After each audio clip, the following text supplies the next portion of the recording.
बातमी बळीराजाची. सहप्रायोजक आहेत अक्कुदास दूधकांडी. शुद्ध आयुर्वेदिक चूर्ण, सर्व दुभत्या व पाळीव पशुपक्ष्यांकरिता.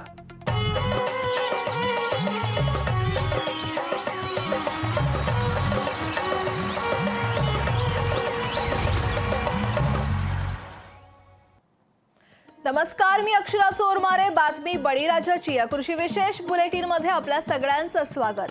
आता कृषी विषयक महत्त्वाच्या बातम्यांचा झटपट आढावा घेऊयात बळीराजा टॉप 10 मधून. राज्यातील शेतकऱ्यांना अजूनही पावसाची अपेक्षा असताना जमिनीतील ओली अभावी रब्बी हंगाम धोक्यात आलाय. अनेक जिल्ह्यांमध्ये अपेक्षित पाऊस न झाल्यानं जलसाठ्यांची दयनीय अवस्था झाली आहे आणि त्यातच रब्बी पिकाच्या पेरणीसोबतच मराठवाड्यातील फळबागांवर संकटाची कुऱ्हाड कोसळण्याची शक्यता आहे. राज्यात 5,000 कोटींचा साखर घोटाळा झाल्याचा आरोप राजू शेट्टींनी केला. राज्यातील साखर कारखाने अतिरिक्त साखर जीएसटी न भरताच विकत असल्याचा आरोप राजू शेट्टींनी केला आहे.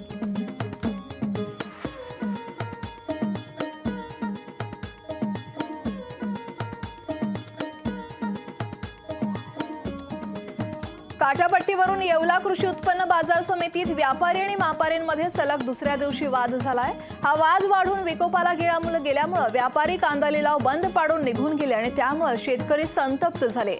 या अगोदर व्यापाऱ्यांनी 13 दिवस संप केला होता आणि त्यामुळेच कांदे सडून खराब झाले आहेत. लिलाव सुरू होऊन काही दिवस झाले नाही तोच आता व्यापारी आणि मापाऱ्यांसोबत वाद घालून लिलाव बंद पाडतायत असा आरोप शेतकरी करतायत. 5 राज्यातील निवडणुकांच्या तोंडावर केंद्र सरकार पीएम किसान योजनेत मोठा निर्णय घेण्याची शक्यता आहे. पीएम किसान अंतर्गत 6 ऐवजी 8,000 मिळणार असल्याची शक्यता निवडणुकीच्या तोंडावर हालचाली सुरू झाल्याची माहिती सूत्रांकडून मिळतेय. कृषी मंत्री धनंजय मुंडे यांनी जागतिक बँक अर्थसहाय्यित स्वर्गीय बाळासाहेब ठाकरे कृषी व्यवसाय आणि ग्रामीण परिवर्तन प्रकल्प तर जागतिक बँकेचे अधिकारी तसंच राज्य कृषी विभागाच्या अधिकाऱ्यांसोबत आढावा घेतला आणि यावेळी वर्ल्ड बँकेकडून अर्थसहाय्य प्राप्त करून देण्यासाठी जिल्हानिहाय कृषी उत्पादन कंपन्यांची संख्या निश्चित केली असती तर विदर्भ आणि मराठवाड्यातील जिल्ह्यांना त्या अटीतून वगळा अशा सूचना दिल्या.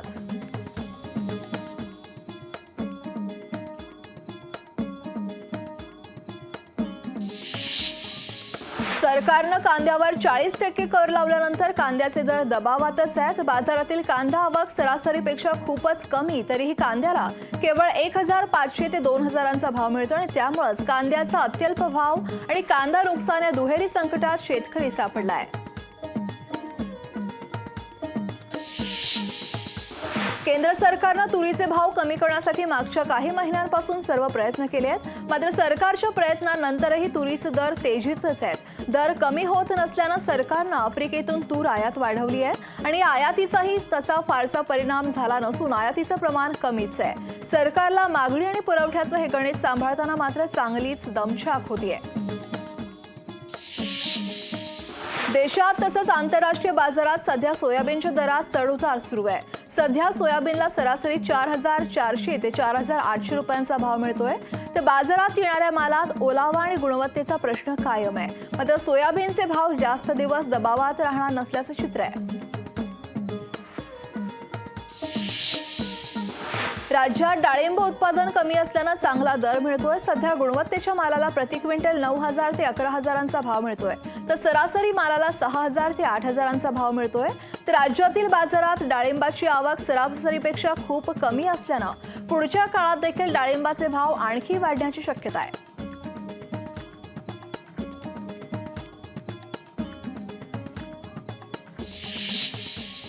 आता कृषी विषयक बातम्या पाहूयात विस्तारानं. आमदार बच्चू कडूंनी शेतकरी मुद्द्यांवरून टीका केली आहे. आम्ही सरकारमध्ये असू दे अथवा नसू दे आम्ही कायमच आंदोलकाच्या भूमिकेत राहिलोय. ऊस प्रश्नासाठी राजू शेट्टींच्या मागणीला आमचा पाठिंबा असल्याचं म्हणत ऊस FRP खरंच कमी असल्याचं त्यांनी म्हटलंय. मला असं वाटतं का आम्ही शेतकऱ्यासाठी कधी बाहेर आहे. सरकारमध्ये असू दे का नसू दे आम्ही शेतकऱ्यासाठी जे करायला पाहिजे ते केल्याशिवाय राहत नाही. त्याचे काय परिणाम आहेत एक बच्चू कडूंना कधीच पाहिले नाही. विधानसभेत असू दे का विधानसभेच्या बाहेर असू दे आम्ही आत्ताच शेतकऱ्यासाठी आंदोलन केलं. जरी सत्तेमध्ये होतो तरी सत्ता ही आमच्यासाठी दुय्यम स्थान आहे. त्यांची इच्छाच असेल तर आम्ही एक बैठक घेऊन काय त्यांचं नेमकं म्हणणं आहे ते ऐकून. मला वाटतं ऊसाचा प्रश्न आहे आणि FRP मध्ये शेतकऱ्याला परवडत नाही हे तेवढंच खरं आहे. त्यांच्या मागणीला आमचा पाठिंबा. माझ्या मतदारसंघात एकूण 73 म्हणजे जर आपण पाहिलं तर 102 कोटी वाटप करायचे होते. तर आम्ही सध्या 40 कोटी वाटप करू शकलो, कारण जे काही टेक्निकली यांनी जे KYC करा, मग अपलोड करा, ह्या सगळ्या ज्या गोष्टी आहे, VK नंबर घ्या, ही काही केलेलं आहे. या गुंतागुंतीमध्ये खूप त्रास होतो. ठाकरे गटाचे खासदार संजय राऊत यांनी दादा भुसे यांच्यावर टीका करताना दादा भुसेंनी शेतकऱ्यांचे 178 कोटी रुपये लाटल्याचा आरोप केलाय आणि या संदर्भात मला भुसेंची नोटीस आली असं राऊत म्हणालेत. दादा भुसे यांनी शेतकऱ्यांच्या 178 कोटी रुपयाचा अपहार केलेला आहे. हे सगळं प्रकरण आम्ही उचलल्यावर त्यांनी बैठका, शेतकऱ्यांचे मेळावे सुरू केले. पण गेले अनेक वर्ष हे जे शेतकरी आहेत लुबाडलेले, या आंदोलन करतायत. या संदर्भात न्यायालयात खटले सुरू आहेत. दादा भुसे यांनी किती खटले दाखल केले अशा प्रकारचे, तरी हे गिरणा साखर कारखान्याचा मनी लॉन्ड्रिंगचं प्रकरण हे लपून राहणार नाही. मी त्या संदर्भात ED आणि CBIकडे तक्रार केली आहे आणि कारवाई सुरू आहे. साखर कारखानदार आणि शेतकरी संघटनेची कोल्हापुरातली बैठक ही निष्फळ ठरली आहे. जिल्हा प्रशासनानं आयोजित केलेल्या बैठकीत काहीच तोडगा निघालेला नाही. तर कारखानदार ऑडिट झालं नसल्यानं 400 रुपयाचा दुसरा हप्ता देण्यास तयार नाही आहेत आणि त्यामुळेच इथून पुढचं आंदोलन तीव्र करणार असा इशारा राजू शेट्टींनी दिला आहे. आमचं आंदोलन हे आहे तसंच राहणार. आम्ही या कारखान्याच्या आवारातली साखर बाहेर सोडणार नाही.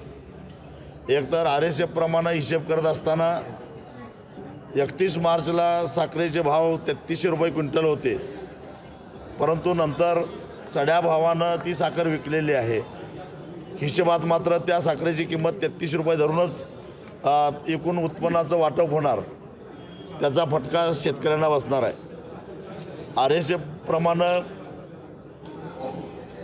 बी हेवी मोलॅसिसची किंमत किती धरायचं आहे याचं काही स्पष्ट धोरण नाही आहे. सिरपपासून इथेनॉल तयार केलं आहे, त्या सिरपची किंमत किती धरायचं याचं काही धोरण स्पष्ट नाही. ऑक्टोबरसाठी 15 लाख टनांचा साखर विक्री कोटा जाहीर करण्यात आला आहे. केंद्र सरकारनं सप्टेंबरच्या शेवटच्या आठवड्यातच ऑक्टोबरसाठी साखरेचा 13 लाख टनांचा कोटा जाहीर केला होता. दोनही टप्प्यातील एकत्रित कोटा 28 लाख टन इतका झालाय. तर सणासुदीचा विचार करून या काळात साखरेची टंचाई भासू नये, किरकोळ बाजारात दरात वाढ होऊ नये यासाठी केंद्र सरकारनं हा वाढीव कोटा जाहीर केलाय.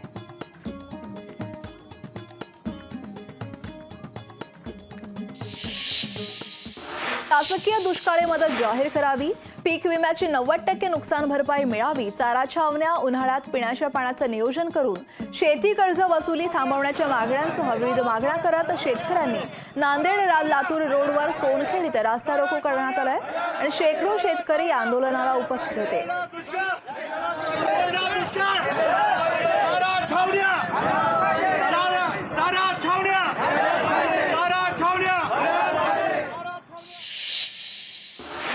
भंडारदरा धरणावर अवलंबून असलेल्या श्रीरामपूर, राहता, राहुरी आणि नेवासा तालुक्यातील शेतकऱ्यांच्या हक्काचं पाणी मिळावं अशी मागणी केली जाते.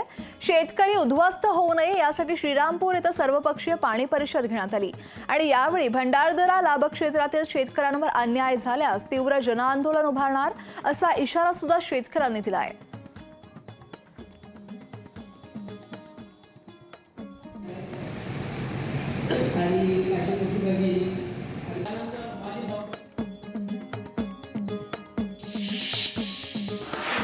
नांदेड जिल्ह्यातील लोहा कंधार तालुका कोरडा दुष्काळ जाहीर करण्याच्या मागणीसाठी रास्ता रोको केलाय.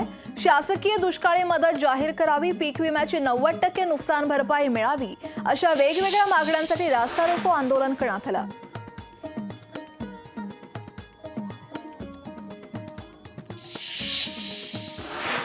जळगावमधील मुक्ताईनगर तालुक्यात अतिवृष्टीमुळे कांदा उत्पादक शेतकऱ्यांचं मोठ्या प्रमाणात नुकसान झालंय.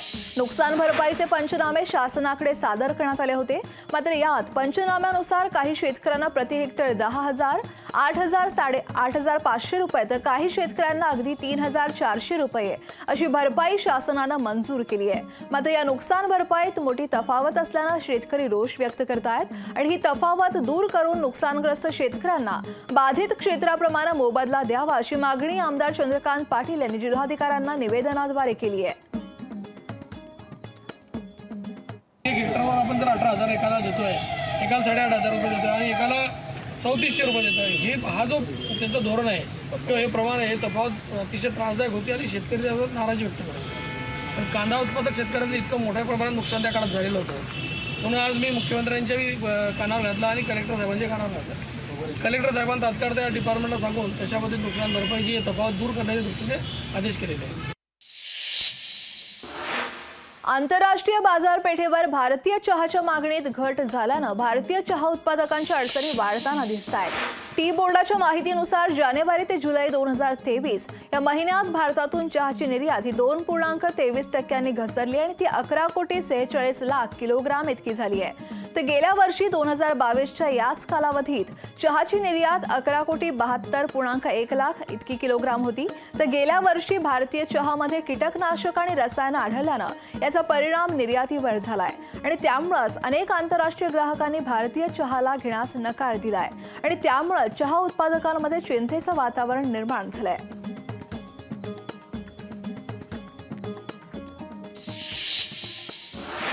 पुढील 10 दिवस राज्याला ऑक्टोबर हिटच्या झळा बसणार आहेत. 10 दिवसांनंतर तापमानात हळूहळू घट होईल तर हवामान विभागाचे शास्त्रज्ञ अनुपम कश्यप यांनी हा अंदाज वर्तवलाय.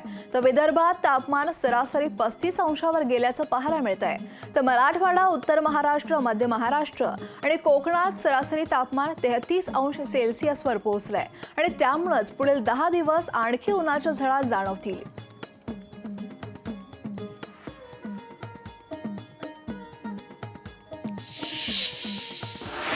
जनावरांमध्ये लंपी रोगाचा प्रादुर्भाव कमी होत नसताना दुभत्या जनावरांमध्ये लंपीचा संसर्ग वाढतोय आणि अशातच सांगोला तालुक्यातील महूदमधील जितेंद्र बाजारे यांनी चक्क गायीसाठी पीपीई किट बनवलंय. नॉन ओव्हन फॅब्रिक पासून हे पीपीई किट बनवलंय. तर सोबतच डांबर गुळा ठेवण्यासाठी आतील आणि बाहेरील बाजूला छोटे छोटे पॅकेट्स आहेत आणि ज्यामुळे गोमाशी अथवा डास या गायीच्या जवळ फिरकणार नाही. तर शेतकऱ्यांसाठी हे पीपीई किट अत्यंत उपयुक्त ठरू शकतं असा दावा जितेंद्र बाजार यांनी केलाय.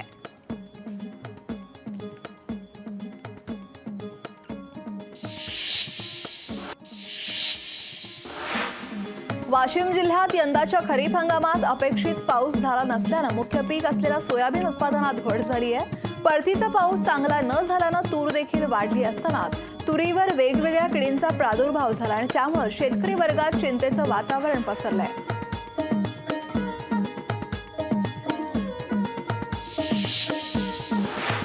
चंद्रपूर जिल्ह्यातील शेतकऱ्यांना सोयाबीन पिकावर पडलेल्या येलो मोझॅक रोगाला कंटाळून पिकात ट्रॅक्टर फिरवलाय.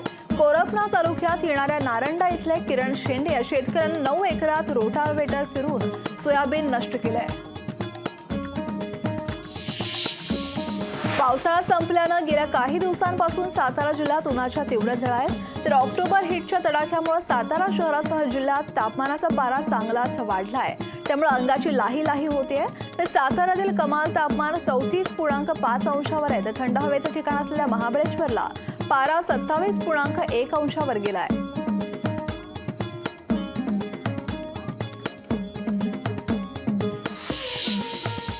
कोयना धरण बॅकवॉटर जलपर्यटनाला हिरवा कंदील देण्यात आलाय. मुंबईत झालेल्या बैठकीत हा निर्णय घेतलाय. शासकीय गोपनीयता कायदा 1923 मध्ये राज्य सरकारनं आवश्यक बदल केल्यानंतर आता जिल्ह्यात पर्यटनाला मोठी संधी उपलब्ध झाली आहे.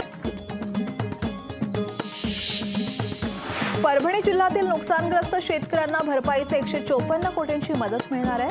थेट शेतकऱ्यांच्या बँक खात्यावर हेक्टरी 8,500 रुपये या दरानं 154,48,07,660 रुपये रविवारपर्यंत जमा करण्याचे आदेश जिल्हाधिकारी रघुनाथ गावडे यांनी दिले आहेत. सिंधुदुर्ग सिंधुदुर्ग जिल्ह्यात संध्याकाळी परतीच्या पावसानं विजेच्या गडगडाटांसह हजेरी लावली तर विजेच्या गडगडाटांसह पावसानं हजेरी लावल्यानं वीज पुरवठा देखील खंडित झाला. जिल्ह्यातील कुडाळ, सावंतवाडी, दोडामार्ग, वेंगुर्ले, वैभववाडी परिसरात विजेच्या गडगडाटासह पावसानं हजेरी लावली. यंदा मनमाड शहर परिसरात पाहिजे तेवढा पाऊस झाला नाही याचा फटका सर्वच पिकांना बसतोय. पावसाअभावी मका पिकाची अपेक्षित वाढ तर झाली नाहीच आणि शिवाय मक्याला कणीस देखील लागलं नाहीये आणि त्यामुळे हवालदिल झालेल्या मनमाडच्या शेतकऱ्यांना 2 एकरावरील उभ्या पिकात मेंढ्या सोडून संताप व्यक्त केला आहे. हिंगोली जिल्ह्यात वातावरण बदलामुळे संत्रा उत्पादक शेतकरी मोठ्या संकटात सापडले आहेत. जिल्ह्यात यावर्षी चांगला पाऊस न झाल्यानं त्याचा फटका संत्रा बागांना बसतोय. पाऊस नसल्यामुळे संत्र्याची झाडं वाळू लागली आहेत तर संत्री देखील पिवळी पडतात आणि त्यामुळेच आता शेतकऱ्यांच्या बांधावर जाऊन कृषी विभागानं मार्गदर्शन करण्याची गरज आहे.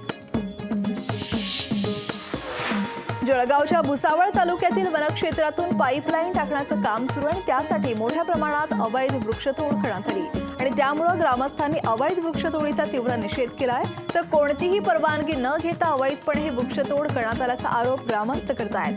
दरम्यान वृक्षतोड करणाऱ्या ठेकेदारांवर गुन्हा दाखल करण्याच्या मागणीसाठी ग्रामस्थांनी उपोषण केलंय. नाशिकच्या सह्याद्री फार्मची वर्षभरात 1000 कोटी रुपयांची उलाढाल झाली आहे. भारतातील पहिली शेतकरी उत्पादक कंपनी असलेल्या या कंपनीनं उलाढालीत 28% वाढ केली आहे. हा टप्पा गाठणारी भारतातील पहिली शेतकरी उत्पादक कंपनी बनली असून सह्याद्री फार्म्सनं गेल्या वर्षात 2,75,357 टन शेतमालावर प्रक्रिया केली आहे. जळगाव इथला नेहरू युवा केंद्र आणि कवयित्री बहिणाबाई चौधरी उत्तर महाराष्ट्र विद्यापीठ आणि महाराष्ट्र राज्य परिवहन विभाग यांच्या विद्यमानानं जळगाव बस स्थानकावर तृणधान्य खाद्य मेळावा आणि नशामुक्ती अभियानाचं आयोजन केलं होतं आणि या मेळाव्याचं उद्घाटन जिल्हा परिषदेच्या मुख्य कार्यकारी अधिकाऱ्यांच्या हस्ते करण्यात आलं. यावेळी महाविद्यालयीन विद्यार्थी मोठ्या संख्येनं उपस्थित होते. ऑस्ट्रेलिया इथं कृषी उद्योजकता प्रशिक्षणासाठी मालवण देऊळवाडा इथल्या मानसी डिचवलकर यांची निवड झाली आहे. तर मालवण देऊळवाडा तेलीवाडी इथल्या महापुरुष मंदिरात ग्रामस्थांच्या वतीनं सत्कार समारंभ आयोजित केला होता. आमदार वैभव नाईक यांच्या हस्ते मानसीचा शाल, श्रीफळ आणि पुष्पगुच्छ देऊन सत्कार करण्यात आला. मावळ तालुक्यात सध्या वातावरणात मोठा बदल दिसून येतोय. सकाळी धुकं, दुपारी उष्णता आणि रात्रीचं गार वारं असं संमिश्र वातावरण मावळमध्ये अनुभवायला मिळतंय. आंदर मावळात सकाळपासूनच धुक्याची चादर पसरली आहे तर सकाळी कामाला जाणारे कामगार तसंच शेतकरी, दुग्ध व्यावसायिक यांना या धुक्यातून वाट शोधत आल्हाददायक प्रवास करावा लागतोय.